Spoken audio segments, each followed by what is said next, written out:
My conversation today is with authors, ceremonial magicians, and greatly honored chiefs of the Hermetic Order of the Golden Dawn, Chic and Tabitha Cicero. Having worked in and transmitted the Golden Dawn system of initiation and ceremonial magic through nearly 5 decades to the present day, Chic and Tabby are historic individuals whose literary work ranks among modern-day magical classics, as well as their dedication to craft in the production of high-quality ceremonial Golden Dawn implements and ritual materials has not merely rescued the tradition from potential obscurity, but enriched and vivified the practice of ceremonial magic for practitioners across the world. We sat down to reminisce about the early days of resuscitating the order in America with the help of Grady McMurtry and Israel Regardie, the harmonious synthesis of art, color, and magic, the modern magical community, traits of a successful Golden Dawn magician, and their hopes for the tradition's future, and much more. I'm Ike Baker, and this is the Arcanvm Podcast.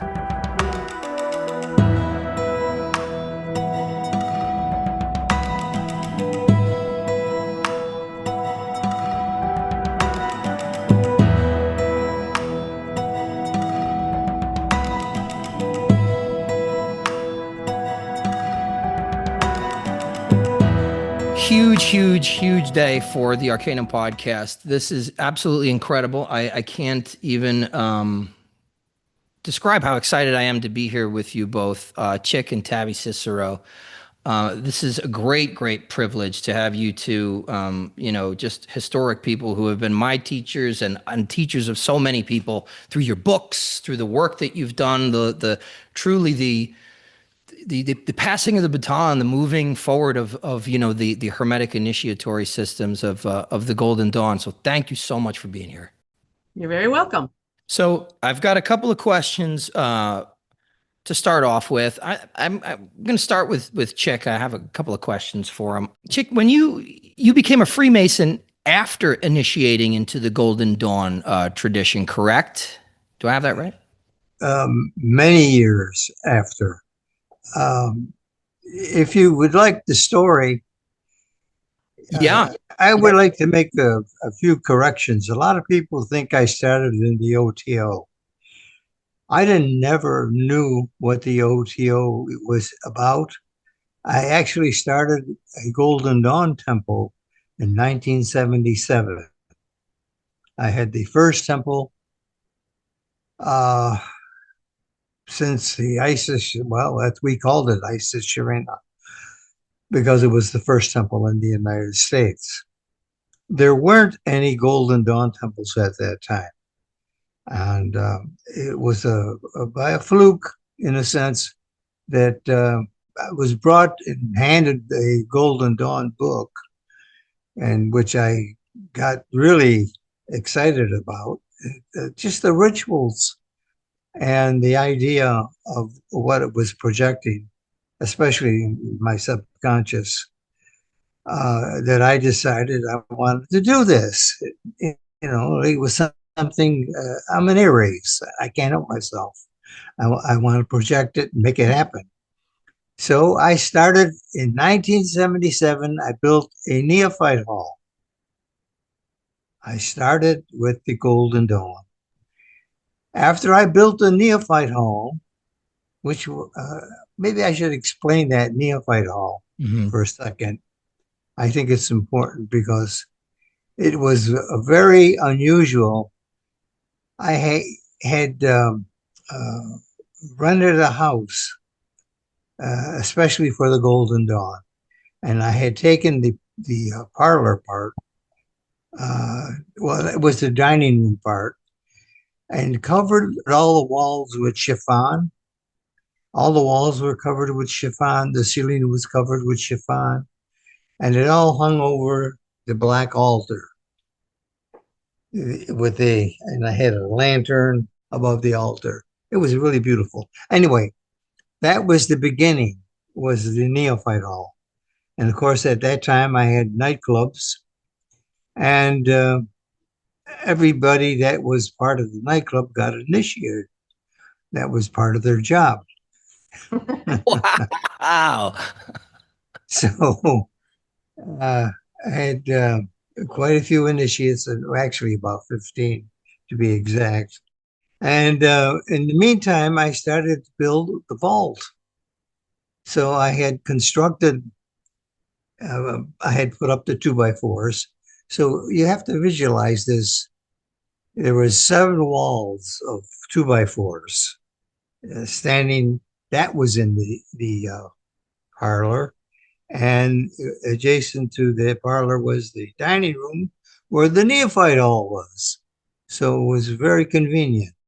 We were going at it and initiating ourselves and going through the process of becoming a Golden Dawn. In the meantime, we said, wouldn't it be nice to have somebody that had been doing this kind of work or something similar uh, to help us out and bring us along so that we get the ball really rolling, so to speak. One night, while we were in the club, a fellow walked in. I won't mention his name because the idea of his name annoys me. Uh, he annoyed me. But anyway, he came in and he had this flyer of the O.T.O. And he said, wow, he said, the O.T.O was the closest thing to the Golden Dawn. He said, because of Aleister Crowley, he was a member of the Golden Dawn. And I said, oh, wow. There's actually somebody doing something similar to the Golden Dawn. And he said, yes, Grady McMurtry. And so I said, okay, well, let's get a hold of Grady McMurtry. So he gave me the phone number, and I went ahead and made arrangements for Grady McMurtry to fly down to Columbus, Georgia. And he was going to initiate us and so forth. And it was really an experience in itself because here you have, to my surprise, this fella came off the plane and I'll never forget him. When I first seen him, he had a great big beard. I mean, it was a beard. It was nothing like you have, sir. It was a ZZ Top type. Yeah, well, the beard doesn't make the philosopher, as they say. And I liked him. I automatically liked him. So anyway, we had a long conversation that night and so forth. And we had set up the next day for initiations. And he was going to initiate us into the O.T.O, which was very similar to the Golden Dawn, he said. And I said, oh, okay. But the main thing I always told him, I said, one thing I want you to understand. I told him, I am a Golden Dawn person. I like what you're saying, and we'll go from there. So anyway, we went through the initiations, and one of the funniest parts was here we were, and he was all dressed up in this robe, this Eastern type with the turban and whatnot. And we're walking. We had to walk through the parlor to get to the neophyte hall where he was going to do the initiations. And he had to walk through the walls of the 2x4s of the vault. So he's looking around. I'll never forget him looking around, and it was a bit comical in the sense because he says, well, what the hell has this got to do with the O.T.O? I says, well, in reality, nothing. I said, this is a Golden Dawn temple. I said, this is the vault of the adepti. Hopefully someday it'll be finished. And he just made a sort of a sound we'll see, so we went in and we took these initiations. So I became an initiate of the O.T.O and an initiate of the Golden Dawn. So then he wanted me to have a O.T.O temple. So I started building an O.T.O temple for him. So we got along. As we got along, we started to call the house divided. It was a house divided. Half of the house was the Golden Dawn, and half of the other half was the O.T.O. So it truly was a house divided. And as I progressed, I realized that there's no really bringing the two currents together. There are a separate current, and they belong with each other. Golden Dawn is Golden Dawn, and O.T.O is O.T.O. And I always used to tell everybody that if you like one, stick with it, and you'll become good at it. If you like the other, you stick with that one, and you'll be good at that. So we proceeded to go on, and I practiced my Golden Dawn, and he, of course, Grady was a good teacher. I enjoyed him. He was teaching me out of the Golden Dawn style. He went into actual examinations with me, and it was particularly interesting at that time because we had to take I would have to take an examination, and I would have to be perfect. If I got 98, well, no, that wasn't enough. I would have to take the examination over again until I got 100. So it was a good beginning. I mean, and Grady was a good teacher, and he knew his stuff, and I really appreciated him. And also, he was a fun-loving guy. We had a lot of talks, and we stayed awake and quite a bit overnight and whatnot. We did a lot of weird. Well, anyway, I won't get into that. A lot of weird stuff. Yeah, weird stuff, and so forth. So anyway, I kept always complaining that well, it's too bad. I really would have liked to have met the people involved in the Golden Dawn. And he said that there wasn't any Golden Dawn. But then he finally confessed to me that Israel Regardie was still around and that he was alive. I thought Israel Regardie had died. I didn't know. The only thing I had is a book that was written in 1936. So anyway, he finally gave me Regardie's address. So I wrote to Regardie, and yes, he was alive. And he wrote back to me, and he said he was very interested in knowing what I was doing, considering I had a neophyte hall already built, and I was in the process of building the vault of the adepti.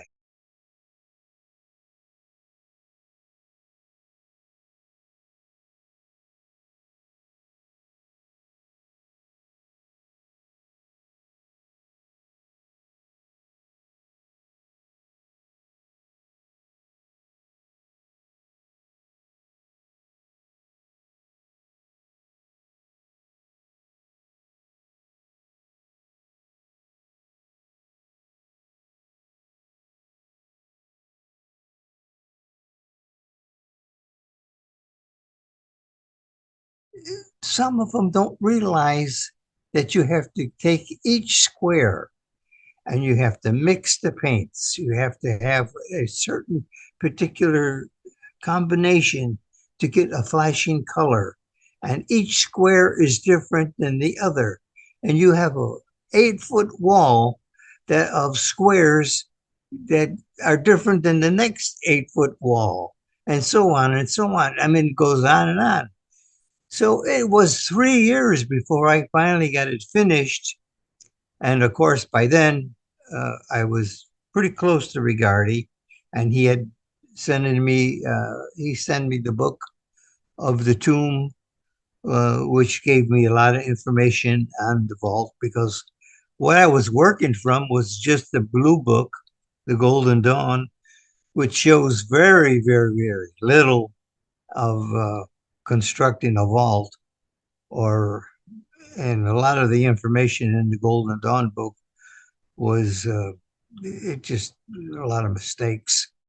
I guess in those days it didn't matter as it does today, where you try to have everything as accurate as you can possibly have.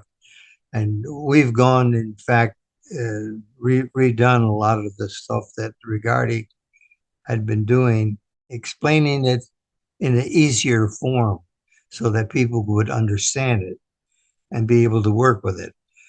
So as the story goes on and on, we progressed, and finally, in 1982, Regardie came to Columbus, Georgia, and he actually consecrated the vault of the adepti.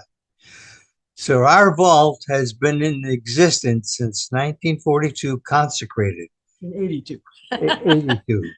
But it actually is 48 years old, the vault. Wow. It's a lot older than a lot of the people actually practicing the work today. And it's still vibrant. The colors. I never put a lacquer finish over the colors. It was all done in acrylic. And the colors today flash just as well as they did then as they do now. And I've always been amazed by that. Mm-hmm. So it's been quite interesting, but I would like to get that completely squared out with everybody out there that, yes, I was a Golden Dawn person first, and I'll be a Golden Dawn person last. When I go out of this world, I'll be still a Golden Dawn person. But in the meantime, I did work with Grady McMurtry for 7 years. I had 7 years with him, and I enjoyed every minute. He was a great man, and I really appreciated him. But then I had Regardie. So I don't know how to explain that. Regardie was just a man that I wish everybody could have met him and sat with him and enjoyed him and listened to him and worked with him and did ritual with him. I played chess with him, and he would just make fun of me. I mean, he would just kick my butt. I mean, I would be playing. I thought I was a pretty good chess player until I started playing with him. He would sit there and he would start singing, and he would be pounding his foot, and then he'd go da da da da, checkmate. And I go, yeah, here I go again. And whoa! So the one time that I think that was especially interesting was he let me win one time, which I thought was sort of funny. He moved. It was so obvious that he moved one of the pieces, so I could checkmate him. So I checkmate him, and I says, "You made me win." I says, "That's not fair," and so on and so on. There's just so many stories. I'm trying to write and get it down on paper, and it's so hard because there's just so much to talk about, and so much I want to leave for everybody to understand about, especially Francis Regardie. He was really a great man. I think he's sort of being forgotten, or maybe he's not. Hopefully not. I hope he's never forgotten. But he was a ball of fire and exciting, and his home was absolutely beautiful. I used to go there and visit him. Sedona? In Sedona, yeah. Yeah, yeah. I was surprised to find that he was buried in Los Angeles. I was in Sedona, and I was looking for his grave, and I passed by the house where he used to live, and I ended up having to go when I was in L.A. To visit it with actually one of the members of our outer order temple here met me there, and we went together. It was very special.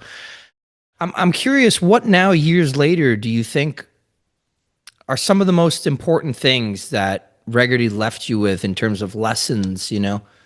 Well, he did school me, and he did show me some healing practices, which once in a while I like to show.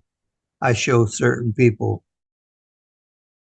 But he had in Sedona there, that home he had, there was an upstairs and a downstairs, and he actually slept downstairs.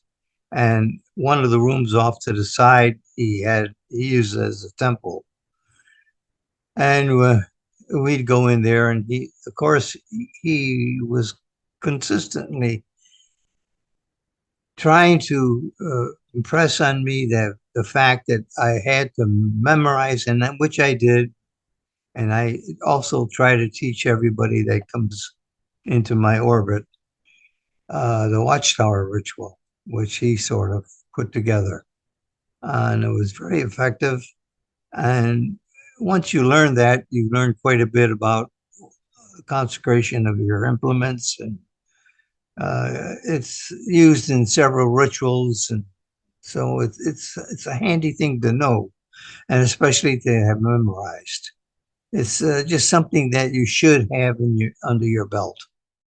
One time we were in a fast food restaurant, and we were standing in line, and of course, you know, Sedona's is full of New Agers, and they were.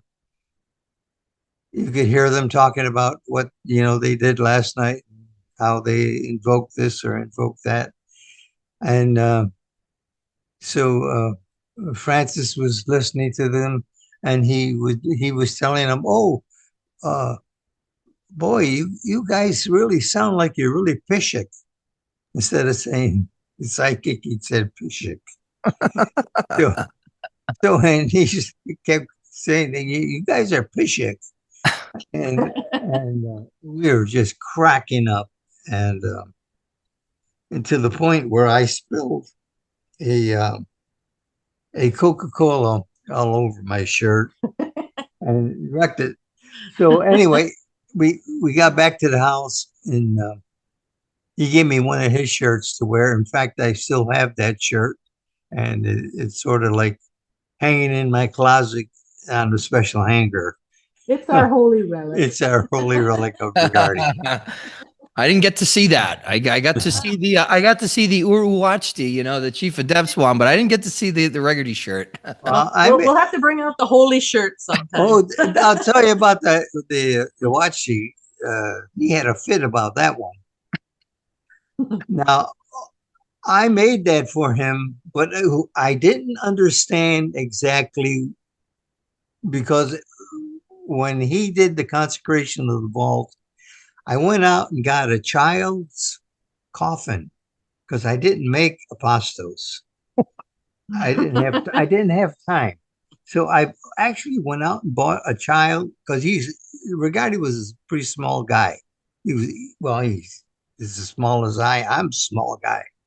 But so here I am with this big wand, and I handed it to him, and he says, "This thing is too goddamn big."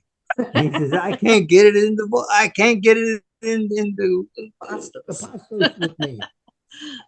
So anyway, I hung it up afterwards, and it's been hanging there on the vault wall ever since. And it's never been used. We never use it for anything. Beautiful, beautiful piece of woodwork. I mean, that implement is extremely impressive.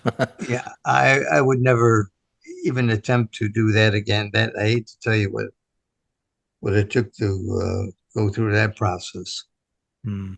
But anyway, since then, it has inspired me to make implements.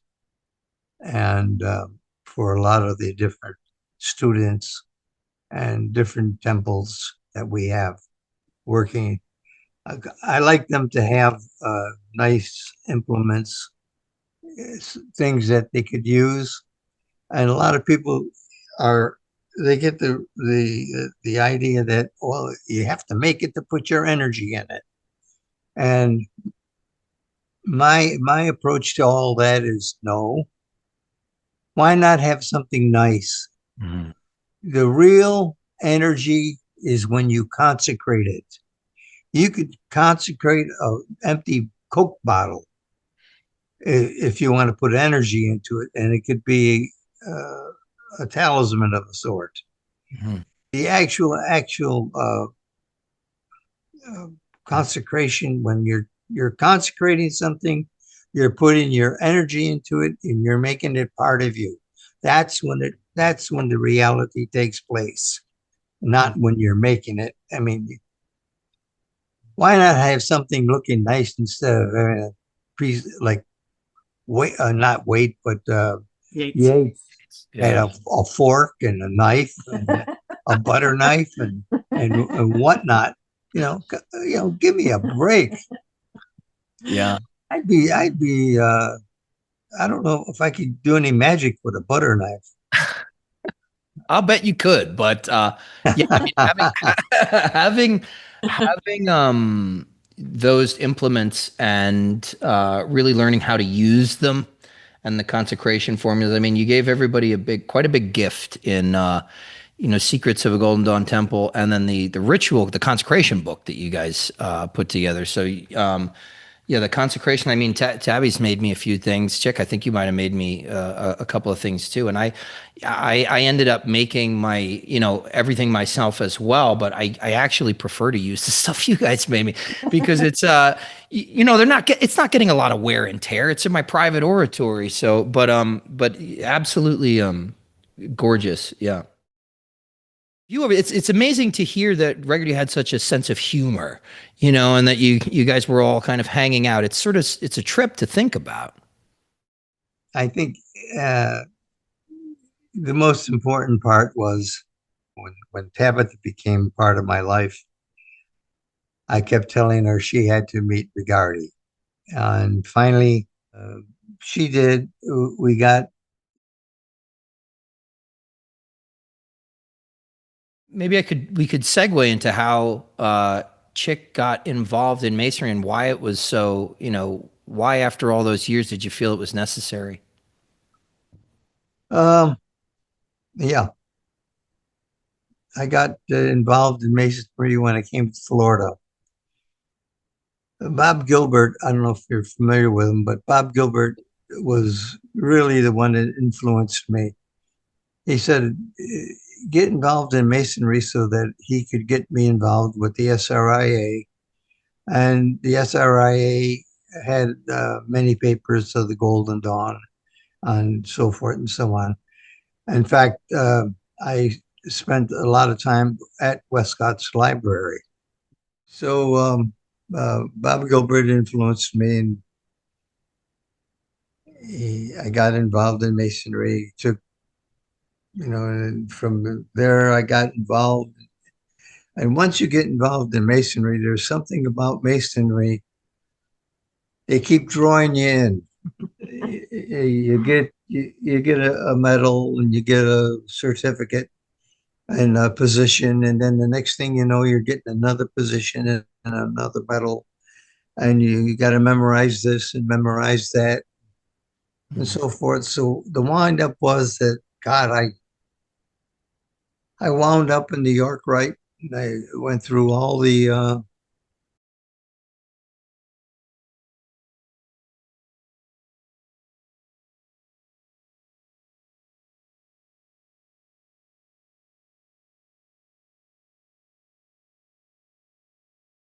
when I got involved with the SRICF here in America. That's great. That's great. So Tabby, I wanted to ask you a few questions as well. I'm curious, do you have any fond memories or funny memories with with Israel Regardie, or in the beginning of your of everything, meeting Chic and opening the temple and getting involved with all that stuff? Was that a new world for you, or had you kind of dabbled in that stuff before? I mean, that's just my personal curiosity. Well, all I can tell you is magic for me, and especially getting involved in the Golden Dawn, has been, well, one of our friends, good friends, calls magic a series of graceful synchronicities that come about in an unexpected place, that evolve into something more. And I throughout my magical history, I've had all of those graceful synchronicities, which often result in funny stories. So to begin with, I was up in Wisconsin. I was dancing in the Midwest, and to get involved, Chic actually invoked me off of the road. He did a ritual invocation to get a Taurus. His marriage had been breaking up at the time, and he wanted a Taurus companion. So he did this ritual. He told me all about it, invoking a Taurus. And I, being a double Taurus, heard the call and answered the call, and drove down from Hamilton, Ontario, down eventually to Columbus, Georgia, to meet Chic. Wow. So that was one of those graceful synchronicities that I'm talking about. Mm-hmm. Another one, you asked about funny stories with Israel Regardie, and I guess the funniest one that I had was he was also a chiropractor, and I was always suffering from Taurus neck. Mm-hmm. And so, I always liked seeing the chiropractor, and he said, here, let me crack your neck or whatever. So I'm nervous, I'm like having chiropractic procedures performed on my neck by Israel Regardie. So I'm like a nervous wreck. And so he says, just calm your breathing, calm down, and just start reciting the Lord's Prayer. So I'm like, okay. So I start, our Father who art calm me down, and it just, he did it. So that was, I always think of that because he got me to focus on something else, and I relaxed, and he was able to get in there and fix what needed to be fixed. Yeah. So that was that was one of my funny Regardie stories. Yeah, and you have for people who might not be aware, I mean, you guys are a really good pair for many reasons. But one of the things that first stood out to me was how, Chic does the woodworking and you are the artist, and it was just something very interesting there, at least for me, right? Like there was a similar thing in the foundation of the Golden Dawn where Moina did a lot of the artwork and stuff, but you have a proper background, right? An education in art. Yes. I went to the University of Wisconsin, Milwaukee, and I got a BFA, a Bachelor of Fine Arts degree. I studied painting and printmaking and commercial art, and I was always attracted to it. They teach you different aspects of design and perspective and color studies. I always liked color studies, and so I was always attracted to the tarot, because it's all art. Mm-hmm. And at first, I was always attracted to the esoteric side of things, but even before that, I was attracted to art. And I always thought to myself while I was going to school, I'm like, artists don't make a lot of money, but as long as I can create art, I don't care what job or what career I have, I can dig a ditch as long as I can still do paintings. Mm. So when I was when I first discovered the Golden Dawn and the tarot, and of course the Golden Dawn's color scales just thrilled me, because they corresponded so much to what I understood of color studies, that it just was a natural fit. And so I started drawing the designs for the Golden Dawn Magical Tarot. And after I started doing the drawings for it, Chic was very excited and encouraged me. And when we both went to see Regardie, like Chic was discussing before, in 1985, I showed him my drawings, and he was impressed by them too. And so both Chic and Regardie encouraged me to publish a new Golden Dawn deck. And So that's what I endeavored to do. It was unfortunate that shortly after that trip we lost Regardie, but we were determined to press on. Mm. And that Golden Dawn deck is the Golden Dawn Ritual Tarot, correct? It started out being named the new Golden Dawn Ritual Tarot, Right. and it's a few years ago Llewellyn changed it to the Golden Dawn Magical Tarot. So it's the same tarot. Yeah, that's the one I use. So Yeah. it comes with that. It's got an awesome book too. You guys kind of really go in depth with how it's laid out kabbalistically, which was extremely helpful. And you have that gigantic collection of the tarot wall. And on a few occasions I ask, and I'll ask again, just out of pure selfishness. No plans to reissue the Babylonian tarot, right? No, there are plans. I would like to. That's my favorite deck. I've been waiting for so long. Thank you. There are a couple. I would like to tweak a couple of the paintings. So it's like it's on a pile. I have a stack of things to do, and so it's like, yeah, eventually I hope to get to it someday. But no, I would actually like to reissue that deck. I would like to tweak a couple of the paintings that it's just something I want to do. And we have there's a printer down here in the Orlando area, Shuffled Ink, which they do the flashcards that we put out, and they also do a number of tarot decks. And of course, they're in state, and they do wonderful work. So I don't know, might have to do something like a GoFundMe or a Kickstarter or something, because printing a tarot deck is more expensive than printing a book. But we'll see about that. But I was also interested in perhaps getting that reprinted, and maybe just doing the little book that comes with it, maybe just doing that digitally, and releasing that digitally, so it would be a little less expensive to put together a kit as far as that goes. Yeah, I mean, and I think some of my listeners would probably love to contribute and help out with that, because that deck has been out of print for a while, and it's like, it's kind of, and I'm kind of realizing this too after publishing a few books. It's like once stuff goes out of print, it's kind of like other people, strangers, are making like 4 or 5 times, they're selling these things for these jacked up prices.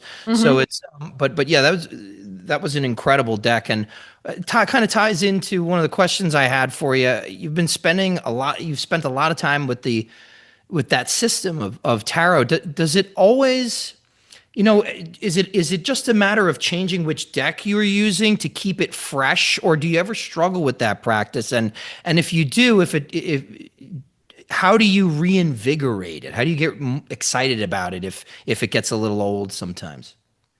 Well, are you talking just about tarot or magic in general? Tarot specifically, yeah. Well, sometimes it is a good idea to switch up your decks. That's one of the things that I'm fortunate, having done the 2 different decks, is that I can, if I get a little bit stale on one, I'll go to the other. And that because each deck will have its own symbolism. And a lot of times when you're doing a divination, yes, you have the exact card meanings, and they're basically the same for every deck. But in the intuitive side, sometimes the powers that be, or your own intuition, will zero in on a particular type of symbolism within that card to explain something. So even though you're running off of the same tarot information, your own intuition will lead you to a divine interpretation, which is the essence of divination. So it is good if you get stale on one deck, just switch to another. There are so many. Hopefully switch to a deck that has the same correspondences. Like if you're used to the Golden Dawn deck as we are, pick one that's similar. You could use the other Wang Golden Dawn deck. There's one called the Hermetic Tarot. There's all different decks that are very similar.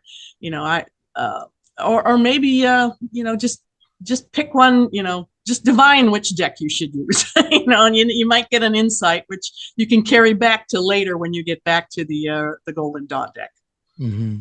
Yeah, one of the coolest things too, especially I've had the privilege of attending a few of the talks that you guys have given, and I really truly think that some of the talismanic work that you're doing with the symbols and the flesh and colors is extremely innovative, and you can tell that you've used your skills in art and that kind of design that to evolve that. I think it's a little bit of an evolution of the practice of talismancy, because we can be real rigid about, you know, the traditional Agrippan stuff, but you know, to Chick's point earlier, when something is beautiful, you know, it's really, I think, it makes a huge difference. So do you have any of that stuff up online that people can take a look at, or any presentations, or do you make those talismans?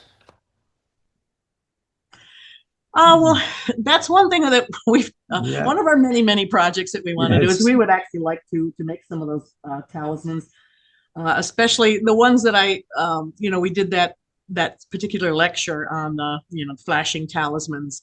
And there's a version of it that is in the Light Extended. We did a version of that lecture. Of course, it's in print, so the images are black and white, which, you know, although we go through all of the knowledge with it, you know, you can't really see the end result with flashing colors, you know, in the print page. So that is something that we definitely are going to look at, like putting out some flashing talismans. You know, we talk about the 3 flashing colors, but what I really like about that particular series is that that optical illusion called the scintillating starburst illusion. That to me is just it's my favorite form of optical illusion applied to the color talismans, and we're going to do it. We're going to do it. Beautiful. That's awesome. So I've got a couple of questions for you guys, but I think for you both, because I think a lot of people would like to hear your thoughts on this. But before we get there, I just kind of want to, like, something's coming up in my head. I want to share a story about the first time that I met Chick. Okay. Yeah, All right. so obviously come down for my 5'6", and I'm just so excited, and I'm so green at that point, you know, and I remember we were in the kitchen, kind of across from each other at the island or the table, and I was saying, "Oh, you know, greatly honored, your Frater. It's just so pleasure to meet you." And Chick was fumbling with like a bag of bread, and he just goes, "Can you open this for me?" So I ended up just making him a sandwich, and that's one of the greatest, one of the great pleasures of my life was making Chick Cicero a sandwich the first time I met him. Oh, that's great. Yeah, so I'm wondering what you guys think. How have magical communities, in your eyes, changed in the past? Right, we said 48 years, right? So I'm sure you've seen a lot of changes. What are some of the most dramatic or poignant? I think one of the most harmful is the collector. I call them collectors. They go round and around and around collecting papers, all these old documents from the past, and automatically they think that makes them a 6'5" or a 7'4", or this high magical. You can read all the books you want in the world and all the papers you could collect, and it's not going to make you a magician. It's you yourself, and the inspiration that you bring with you. And don't let your ego get in the way. You know, I have an expression that I like to tell people. You know, it's really annoying to get people making fun of you or downplaying you or whatever. And it's so hard to get over it. But you know what? It's also so hard to get over the fact that when they tell you how great you are and what a great person and what a great magician you are. That's just as hard to get over. You've got to be able to go back to the middle pillar, and you've got to be able to balance these things in your life, and you've got to understand the humility that comes with it. And the humility is what counts, not how great and how many papers you've read and how many books you've read. Anyway, I think that really gets to me all the time. That's wonderful advice. And one of the things that I've noticed, and of course I think everybody's noticed, there's a lot more people doing Golden Dawn magic today. You know, when we were starting out, there was just the Regardie book and you know, just a few other things. So there's so many more people practicing, and in actual, it's really good that there's more people practicing, because there's different Golden Dawn groups out there now, and some are traditional like ours, and others are blended, what I call blended. Maybe they have Wiccan practices, Thelema, Druid practices, whatever. So that's actually good that there's a lot more different groups out there, because not everybody's going to fit in the same niche, you know. So if you're more traditional, you might gravitate toward a traditional Golden Dawn. If you're more Wiccan or Thelemite, there's groups out there that will accommodate you. So in that respect, it's really good that, you know, there's a wide variety of groups out there that you know, because not everybody's going to fit in the same group. So, but there's something out there, you know, for everybody. And what Chic was saying also about you know, there's a lot of papers out there, which is really good. I mean, it's good that there's more stuff that's been published. Obviously, like when we were working, it was just the Golden Dawn book and that was it. It's really good that, you know, we can have more source material out there that everybody can look at. What Chic was referring to is don't just let, you know, the collection the collection of papers be the end all. You know, you've got to put all that knowledge and all that practice to work in order to better yourself and better humanity. I guess one other thing that I'd like to mention is, because there was very little material when we were starting out, there would be like initiations in the Golden Dawn book where it would describe a diagram, which we no longer had access to a particular diagram. So in the ritual, we'd say something like, imagine if you could a diagram that looked like this, and then describe the diagram. And sometimes we just broke down and we took the description and made our own diagrams as to how we thought it should be, which sometimes are correct and sometimes they weren't, but at least we had our own diagrams then. So it's been, you know, it's been, I think that it's a time of plenty for Golden Dawn magicians. There's so much out there, but it's like everything else, you have to have discernment, you know, and you know, make it about the work, not about the collection of papers, not about the ego, not about how many papers I have in my library as opposed to yours. It's about the work, because that's, if you're not doing the work, then it doesn't matter how many papers you have. Well said. Yeah, you just end up getting, and I can speak from experience, you know, early on, you just end up getting intellectually fat. You know? Yeah. You're just intellectually overweight. I think you guys are definitely some of the most qualified people to talk about, you know, the Golden Dawn tradition and a little bit about it. But I think a lot of people don't necessarily, from the outside, they don't realize that the Golden Dawn is a magical order that works through ritual and instruction, right? So like, there's a lot, as you mentioned, there's a lot of other types of practitioners out there that don't necessarily undergo initiation. So speaking from your experience and in your opinion, why is initiation a key component within our Golden Dawn paradigm? Initiation is probably one of the most important things that a human being can experience. You are standing amongst a group of people that you might not know, and they are all projecting this energy towards you. And hopefully you accept it and use it in a proper manner, and don't let it be wasted. And the initiation is part of the strength that you will use as you go through and study and become a magician.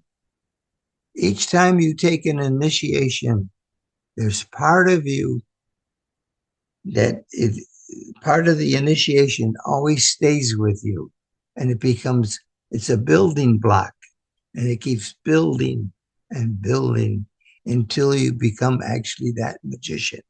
It's important to be initiated.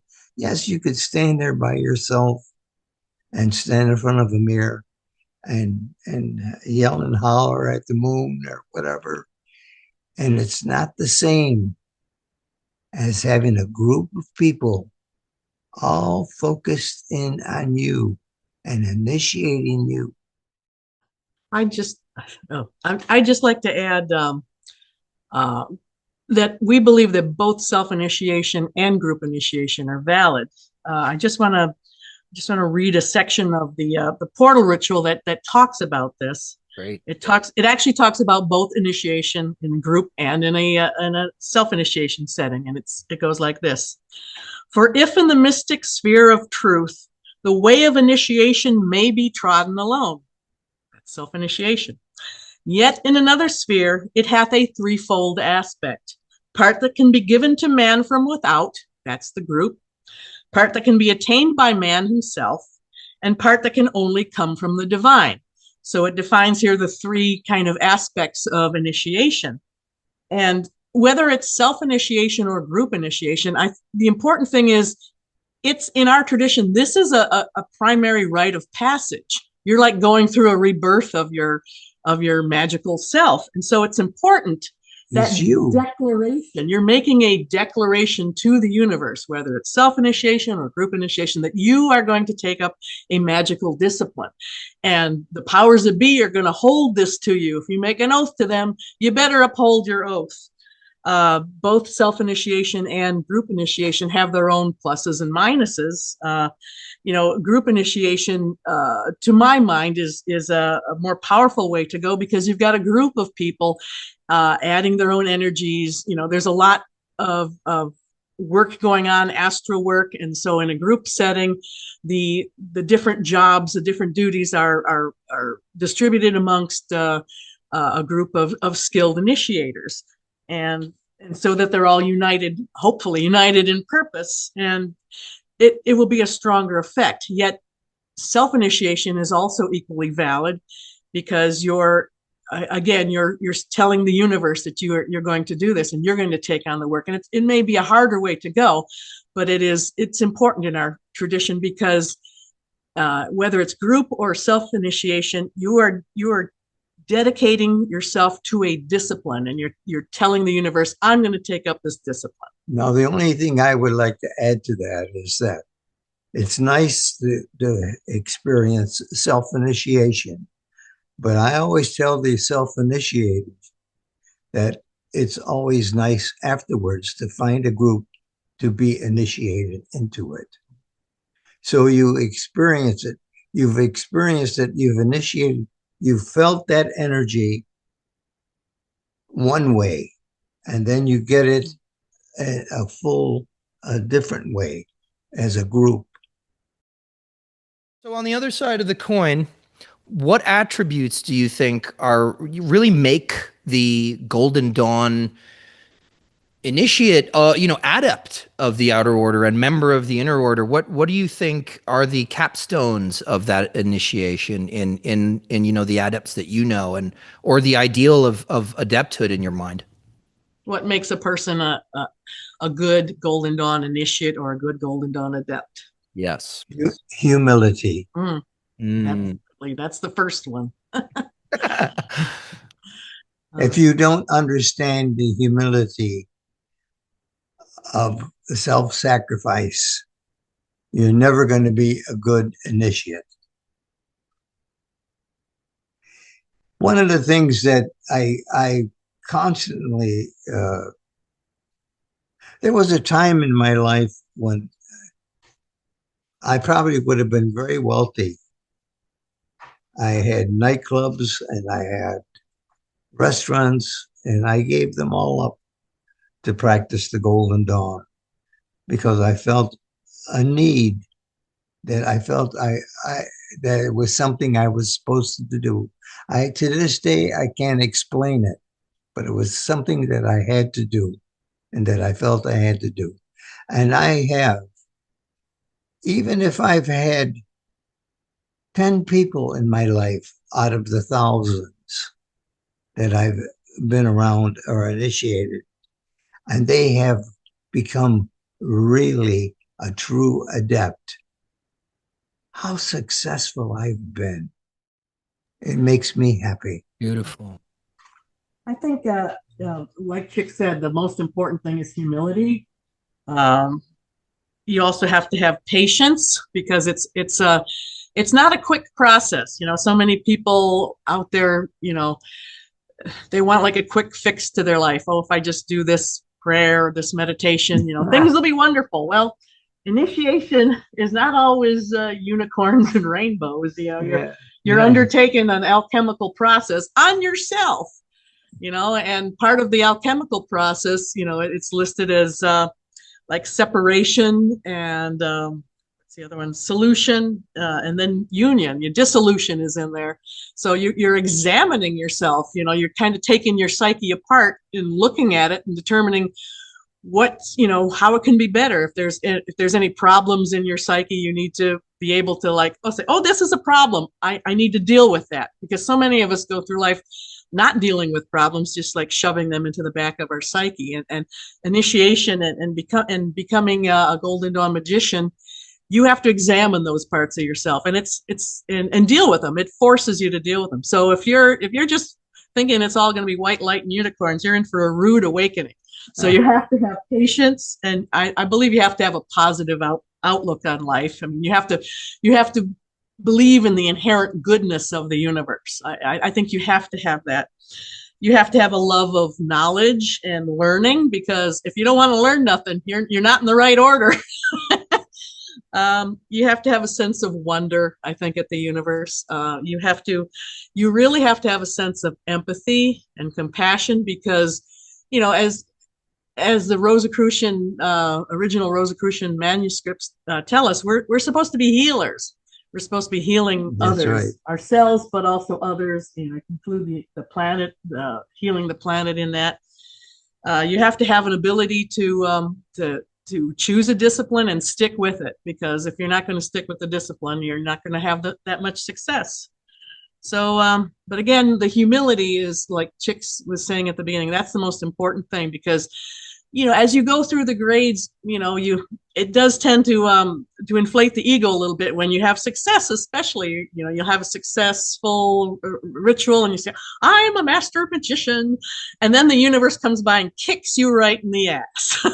That's when it happens. So it's just the universe saying, you're not all that.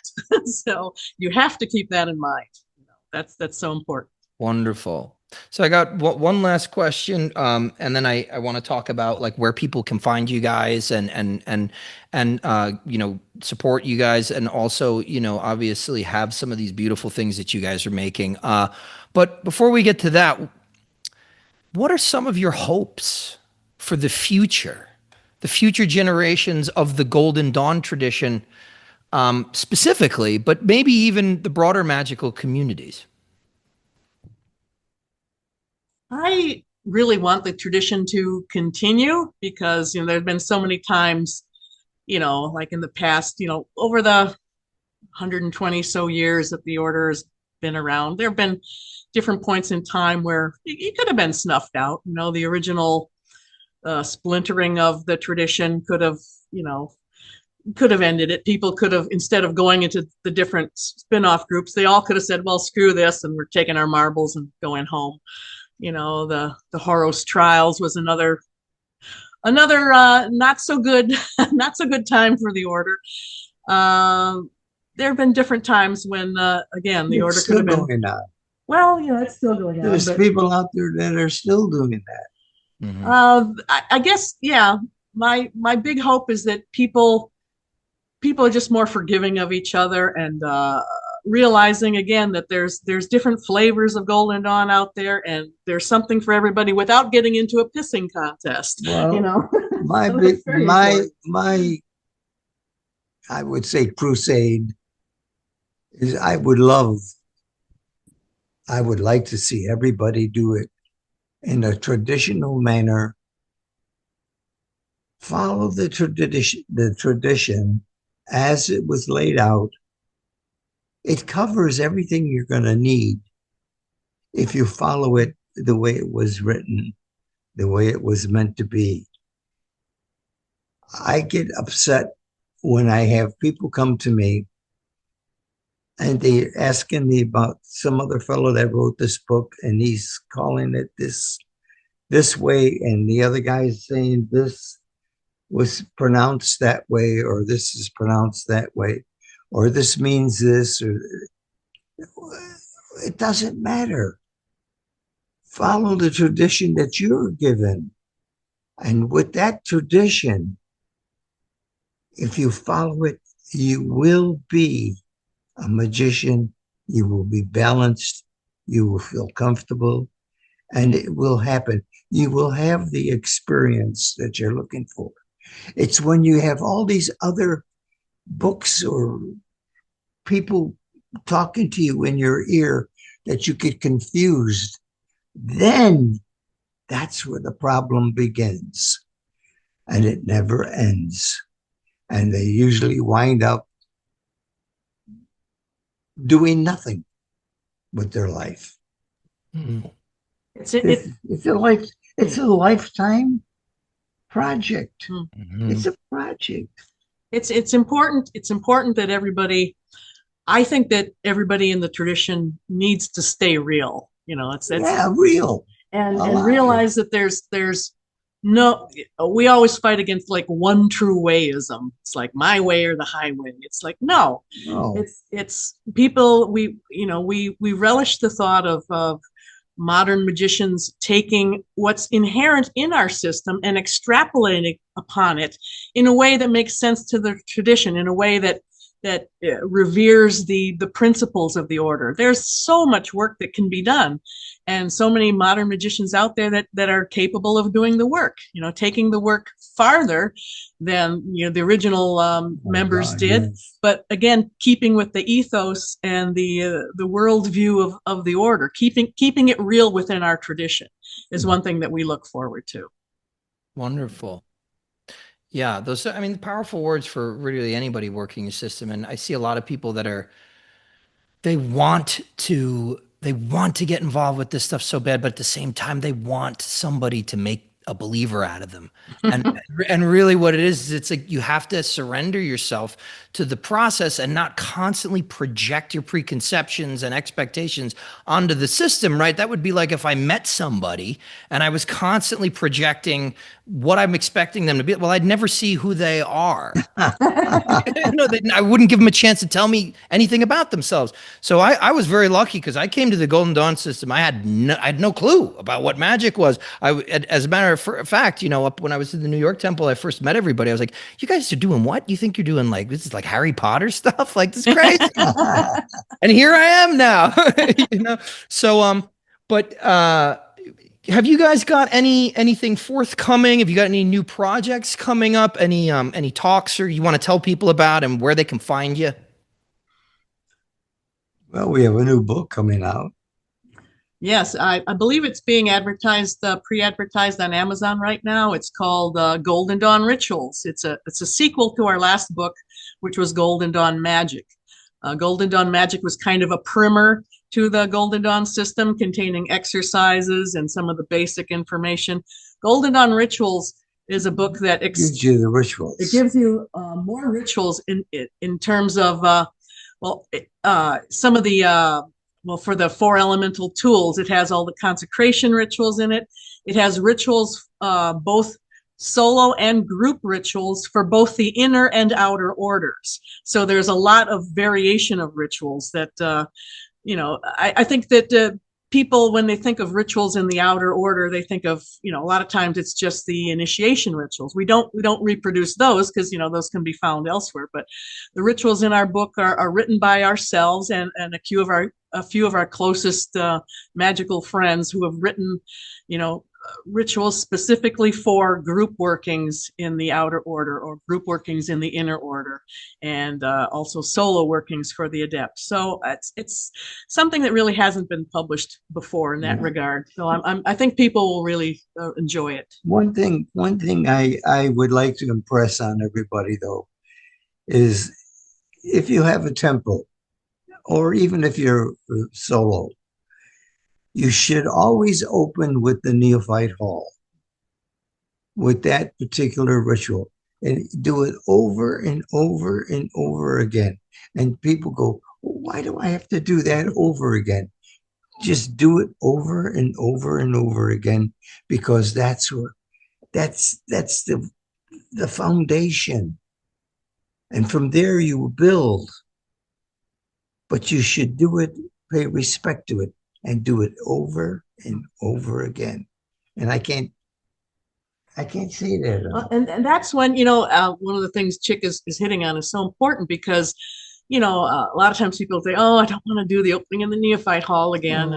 And then they kind of like trance out a little bit or ignore it.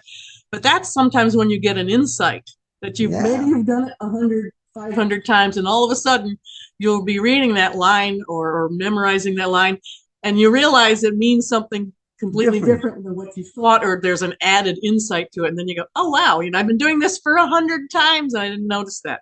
So it is important. That's one of the disciplines of our tradition, is that repetition will help foster the learning. It'll help foster the training. You'll know how you arrived at a certain magical conclusion.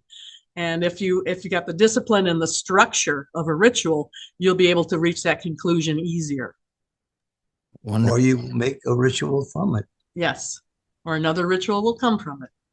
Beautiful. And so for anybody that wants to check out some of the work that you both do, it's goldendawnshop.com, correct? Yes. Mm-hmm. That's where a lot of the woodworking that Chic does. He builds wonderful implements, and I paint them. And we also sell some of our books there, and periodically we have used books when we think that we have too many books and we got no more shelf space. So we'll put some things up for sale there. And there's other things. There's pathworkings, audio files, there's posters, there's all kinds of things. Mm. So any final thoughts for our listeners before we sign off here? Well, Ike, we really appreciate you taking the time to interview us. It's we don't do it all the time because we're so busy. Yeah. And, well, I really appreciate you guys being here. I mean, just in terms of life, I just owe you guys a lot, because you kept this thing going and you passed it down to people like me. And not only that, but you guys have saved my ass quite a few times. So I got nothing but love for you. And I can't even tell you how much it means that you would sit down and do this. And I'm sure that the listeners are just going to have a field day with this. It's going to be great. It's been a pleasure.